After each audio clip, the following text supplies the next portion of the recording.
खाता था बेटा, बहुत दिनों से मैं सुन रहा था मतलब क्या कहते हैं, मुझे मैसेजेस मिल रहे थे कि सर बैकलॉग इकट्ठा हो गया है। तो मैं बहुत दिनों से सोच रहा था कि इस पे क्यों ना एक बार आप लोगों से डिस्कशन हो जाए। हाँ, पहले मैसेज आते थे मेरी 11 वेस्ट हो गई मैं क्या करूं, कभी मैसेज आता था डिस्ट्रैक्ट हो गया मैं क्या करूं, लेकिन अब कुछ दिनों से मैं ऑब्जर्व कर रहा हूं कि मैसेजेस आने शुरू हो गए कि बैकलॉग इकट्ठा हो गया है मैं क्या करूं। तो भाई ये जो प्रॉब्लम होती है वो बहुत से बच्चों में कॉमन प्रॉब्लम होती है, बहुत से बच्चों के साथ ऐसा इशू हो जाता है। और क्यों हो जाता है, किस लिए हो जाता है, इन्हीं बातों को सबसे पहले हमें आज डिस्कस करना है। एंड मैं कोशिश करूंगा कि कम टाइम में, ज्यादा टाइम नहीं लूंगा आपका, कोशिश करूंगा कि भाई कम टाइम में मैं आपको इसका कोई बेस्ट सॉल्यूशन दे सकूं। ओके, तो आइए सबसे पहले जरा ध्यान से सुनना, पहला मेरा जो पॉइंट है वो बहुत ध्यान से सुनना, बहुत ही इंपॉर्टेंट सेशन होने वाला है मेटलर्जी का भी और बैकलॉग का भी। ओके, तो मेरी बातों को प्लीज बहुत ध्यान से और गौर से सुनना। सबसे पहला, अगर किसी बच्चे का बैकलॉग इकट्ठा हुआ है, नंबर वन, तो पहले उसको ये ऑब्जर्व एनालिसिस करने की जरूरत है शुरू से कि आखिरकार उसका बैकलॉग इकट्ठा क्यों हुआ।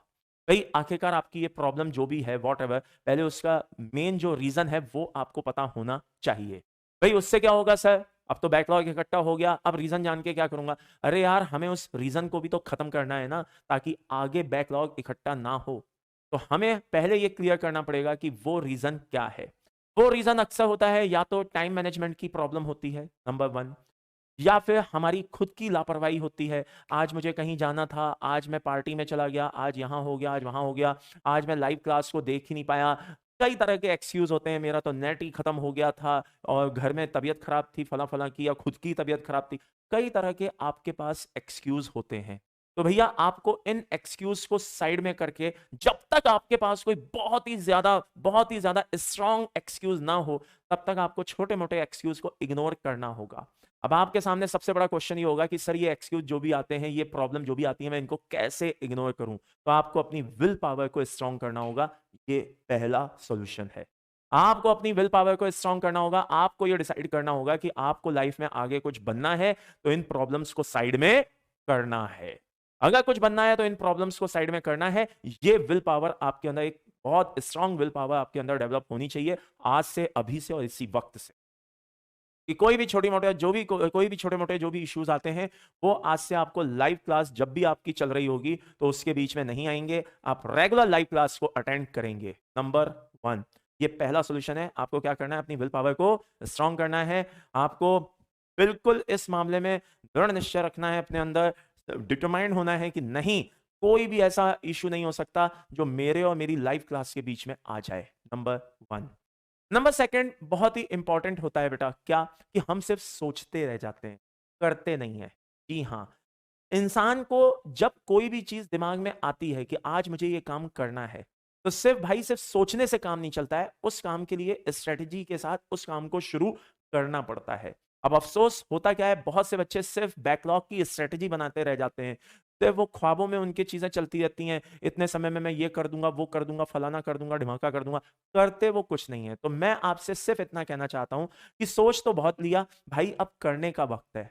शुरुआत करो धीरे धीरे, जैसे जैसे आप किसी भी काम को शुरू करेंगे तो वो धीरे धीरे क्या होगा बेटा, आगे आप उसमें बढ़ेंगे, आपको नए नए उसमें तरीके मिलेंगे उसको कंप्लीट करने के, और आपकी वो जो परेशानी है, वो जो आपका जो भी टास्क है, वो धीरे धीरे क्या होगा, कंप्लीट होगा। आपकी प्रॉब्लम्स धीरे धीरे दूर होंगी। तो मैं कहना क्या चाहता हूं कि सिर्फ सोचने से काम नहीं चलेगा माय डियर, आगे बढ़कर के इस काम को शुरू करने की जरूरत है। बहुत से बच्चे सिर्फ सोचने में समय व्यतीत कर देते हैं कि हाँ मैं तो सिर्फ बैकलॉग करूंगा, कवर करूंगा करूंगा करूंगा, और वो होता क्या है, जो प्रेजेंट में चल रहा होता है उस पर भी फोकस नहीं कर पाते हैं, और देखते देखते उनका पढ़ाई से मन खत्म हो जाता है। एंड इसी को डिस्ट्रैक्शन बोलते हैं। इंसान क्या हो गया, डिस्ट्रैक्ट हो गया, भटक गया अपने मेन मुद्दे। तो सिर्फ सोचते रहने से काम नहीं चलेगा। पॉइंट नंबर टू, आपको क्या करना पड़ेगा, आज से, अभी से और इसी वक्त से जो आपने स्ट्रेटजीज बनाई हैं, जो आपने प्लानिंग्स बनाई हैं, उनको एग्जीक्यूट करना शुरू करना पड़ेगा। उनको करो, उनको शुरू करो, देखी जाएगी धीरे धीरे। एक रात में बैकलॉग खत्म हो जाए ये पॉसिबल नहीं है, आप शुरू तो करिए, धीरे धीरे चीजें कवर होंगी। पॉइंट नंबर, होता क्या है, बैकलॉग को कवर कैसे किया जाए। सबसे इंपॉर्टेंट पॉइंट तो ये है कि भाई चलो ठीक है, विल पावर स्ट्रांग होनी चाहिए, शुरुआत करनी चाहिए, वो तो सब सही है, कवर कैसे किया जाए, ऐसा इस मुद्दे पे बात करो। चलो इस मुद्दे पे बात करते हैं कि भाई कवर कैसे किया जाए। तो भाई ऐसा है, ध्यान से सुना, मान लो 5 चैप्टर हैं, जस्ट इमेजिन, हाँ 5 चैप्टर हैं। 1 2 3 4 5 इस सीक्वेंस में कितने चैप्टर हैं? 5 चैप्टर हैं। मान लीजिए कि 2 चैप्टर में आपने लापरवाही दिखाई या कोई भी रीजन रहा, जेन्युइन या कोई भी मतलब किसी भी तरह का रीजन रहा, और वो 2 चैप्टर आपके क्या हो गए? बैकलॉग के हो। अब होता क्या है, एक ह्यूमन साइकोलॉजी होती है। आपको लगता है, आप खुद ही शुरू हो जाते हो, आपको लगता है ये तीसरा चैप्टर तो मेरे समझ में आएगा ही नहीं। क्यों? क्योंकि मेरे तो 2 चैप्टर छूट गए। बहुत गलत सोचते हो। ये बात सही है कि कई चैप्टर्स आपस में एक दूसरे से इंटरलिंक होते हैं, लेकिन भाई कभी-कभी क्या होता है ना कहीं से शुरुआत तो देखो करनी पड़ती है। अब आप क्या करते हैं, जो तीसरा चैप्टर जो प्रेजेंट में चल रहा है, आप उसको अवॉइड करके आप फर्स्ट चैप्टर से चीजों को शुरू करना चाहते हैं। तो होता क्या है, इस चक्कर में होता क्या है, आपका मन तो कहां पे लगा हुआ है?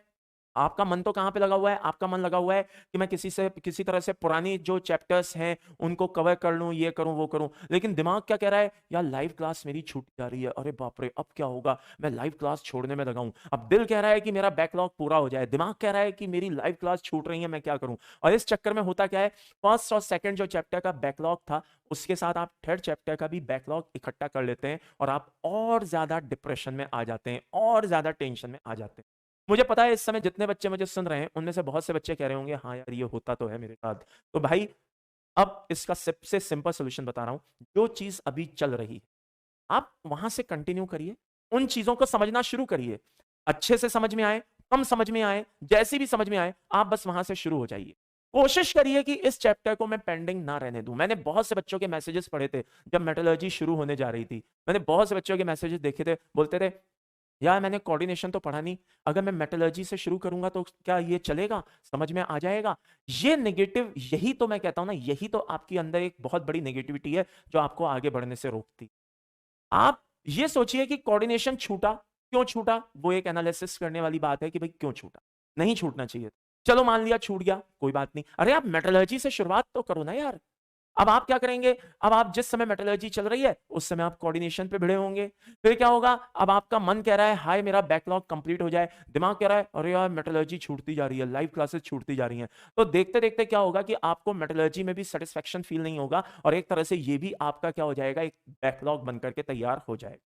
फिर जब अगला चैप्टर सॉल्ट एनालिसिस आने वाला होगा, तब आपके सामने 2 चैप्टर बड़े बड़े खड़े होंगे। कौन? एक तो कोऑर्डिनेशन और एक मेटलर्जी। फिर आप सोचोगे अब तो मेरी कोऑर्डिनेशन मेटलर्जी वीक है, अब मैं क्या करूं, चलो आओ पहले उसको पढ़ते हैं। तो उस चक्कर में आप क्या करोगे, अगले चैप्टर को भी अपना बैकलॉग बना लोगे। तो आपने इस साइकिल को तो कभी तोड़ा ही नहीं ना, आप खुद जिम्मेदार हो इस साइकिल को बनाए रखने के। आप अगर इस साइकिल को तोड़ना चाहते हो तो उसका सबसे पहला जो तरीका है वो ये है, उसका बेसिक प्रिंसिपल ये है कि भैया जो प्रेजेंट में चैप्टर चल रहा है वहां से चीजों को समझना शुरू करो।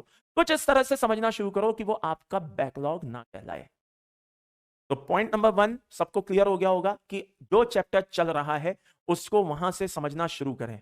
अभी भी मैं तो कहता हूं 3 लेक्चर 4 लेक्चर निकल चुके हैं, 5वें लेक्चर से भी चीजों को समझना शुरू कर दो। मैं तो कहता हूं आज से, अभी से कसम खा लो कि आज से जो भी चीज है वो मुझे समझनी है। अब आज से मुझे इस चीज को बैकलॉग नहीं बनने देना है, ठीक है। आज से चीजों को ही समझना शुरू कर दो। तो प्रेजेंट में जो चल रहा है चैप्टर उस पर फोकस करिए, नंबर 1। अब नंबर 2, जो पुराने चैप्टर हैं उनका क्या करें।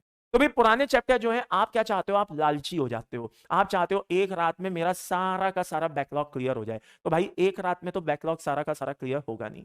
बहुत से बच्चे कहते हैं कि नहीं साहब एक रात में तो नहीं चाहते, तो वो क्या चाहते हैं, जल्दी से जल्दी बैकलॉग क्लियर हो जाए। नहीं, इसके लिए आपको पेशेंस रखना पड़ेगा, धैर्य रखना पड़ेगा। चीजें टाइम से ही होंगी, आपको टाइम देना पड़ेगा। अब वो टाइम कैसे देना पड़ेगा वो भी सुन लो। कुछ रियलिस्टिक टारगेट दो अपने आप को। बहुत से योद्धा होते हैं हमारे, हाँ बहुत से ऐसे होते हैं भैया, हाँ शूरवीर कहता हूं इनको मैं। वो अपने आप को ऐसा टारगेट देते हैं कि बस आज इतने चैप्टर, कल उतने चैप्टर, परसों उतने चैप्टर, और एक हफ्ते में तो पूरा बैकलॉग खत्म। अब जब वो इस टारगेट को अचीव नहीं कर पाते हैं तो वो डिप्रेशन का शिकार हो जाते हैं। वो सोचते हैं हाय हमारा बैकलॉग क्लियर नहीं हुआ। तो थोड़ा सा अपने आप को रियलिस्टिक टारगेट, वो ऐसा टारगेट दो जो आप अचीव कर सको, जिसको पूरा करने पे आपके अंदर कॉन्फिडेंस आए, आपको लगे कि हाँ यार मैंने अपना बैकलॉग कवर किया। क्योंकि देखो यार बीमारी होती है ना, तो वो एक दिन में उसका इलाज नहीं होता है। पहले उसको रोकने की कोशिश की जाती है, फिर धीरे धीरे उसको क्योर करने की कोशिश की जाती है, सुधारने की कोशिश की जाती है। तो आपको करना क्या है, आपको करना यह है कि कम से कम एक चैप्टर का कोई ऐसा टारगेट दीजिए जो इजीली कंप्लीट हो जाए। भाई ऐसा तो नहीं होगा भगवान की दया से कि पूरा का पूरा क्या कहते हैं, मतलब सारी चैप्टर साफ हो। कुछ एक चैप्टर्स का बैकलॉग होता है। अगर पूरा का पूरा चैप्टर ही साफ है तब तो नो डाउट भगवान मालिक है, फिर तो इसका मतलब आपने जम के लापरवाही दिखाई है।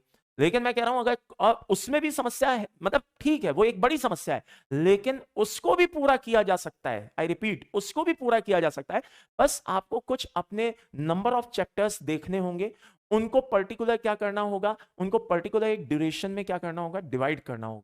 मान लो कि मेरे पास 2 चैप्टर का बैकलॉग है, जस्ट इमेजिन, मैं क्या करूंगा, एक चैप्टर को 1 हफ्ते का समय दूंगा, पूरी थ्योरी पढ़ के उसके क्वेश्चन लगा करके खत्म करूंगा, और इस बीच में दूसरा चैप्टर या कोई भी सब्जेक्ट लूंगा नहीं, टच नहीं करूंगा। जी हाँ, जो प्रेजेंट में चल रही है सारी क्लासेस उनको करता रहूंगा, लेकिन बैकलॉग के नाम पे कोई एक सब्जेक्ट सेलेक्ट करूंगा और उस सब्जेक्ट का कोई एक चैप्टर में अपने कांटेक्ट में रखूंगा और उसको एक इतना ड्यूरेशन दूंगा कि मैं उसको आसानी से कवर कर सकूं। तो मान लो कि अगर फिजिक्स, केमिस्ट्री और मैथ्स मिला करके, जस्ट इमेजिन, आपको, मैं दावे के साथ कह रहा हूं, आपको सोच करके हल्कापन फील होगा क्या, कि मान लो 2 मिनट के लिए, मान लो मैथ्स, फिजिक्स और केमिस्ट्री मिला करके अगर आपके मान लो 8 चैप्टर भी बैकलॉग में हैं, तो भाई 8 हफ्ते ही तो होते। और दूसरी बात, हर एक चैप्टर को जरूरी नहीं है कि 1 हफ्ता लगे, हो सकता है कोई चैप्टर आपका 4 दिन में फ्री हो जाए, हो सकता है कोई चैप्टर 3 दिन में फ्री हो जाए, हो सकता है कोई चैप्टर 8 दिन में, 10 दिन में भी फ्री हो। मतलब हर एक चैप्टर के लिए जरूरी नहीं है कि 1 हफ्ता फिक्स हो, कम भी हो सकता है, थोड़ा सा ज्यादा भी हो सकता है, लेकिन ऑन एन एवरेज 8 हफ्ते लगे। 8 हफ्ते का मतलब यह है कि ज्यादा से ज्यादा 1 महीने, 1.5 2 महीने, 2.5 महीने का, इससे ज्यादा का टाइम आप, तो भाई मेरे 1.5 2 महीने में बड़े आराम से आप क्या कर सकते हैं, अपना पूरा बैकलॉग इजीली खत्म कर सकते हैं। हम क्या करते हैं, सिर्फ सोचते रहते हैं, स्ट्रेटेजी बनाते हैं, आज करूंगा, कल करूंगा, परसों करूंगा। अब वो होता क्या है, वो कल और परसों कभी आता ही नहीं है। ये बहुत बड़ी समस्या है। तो मैं अपनी कही हुई बातों का एक समराइज कर रहा हूं। पहला, ये एनालिसिस करो कि ये बैकलॉग इकट्ठा क्यों हुआ, जिस वजह से हुआ वो गलती दोबारा नहीं करनी है, नंबर 1। नंबर 2, आज जो चल रहा है वहां से शुरुआत कर दो, उसको बैकलॉग बनने से बचाओ ताकि बर्डन आपके ऊपर ना बढ़े। तीसरा, ड्यूरेशन कुछ ऐसी बनाओ, ऐसा अपने आप को टारगेट दो, रियलिस्टिक टारगेट दो जिसको आप अचीव कर सको। और वो सबसे बेस्ट है कि 1 हफ्ते में कोई एक चैप्टर को फिनिश करने का टारगेट लो और उस समय पुराना कोई और दूसरा सब्जेक्ट आप टच नहीं करो। ये बात समझ में आई। दूसरी बात, चलते चलते क्या, कि क्वेश्चन प्रैक्टिस बढ़ा दो। क्या कर दो, क्वेश्चन प्रैक्टिस बढ़ा दो।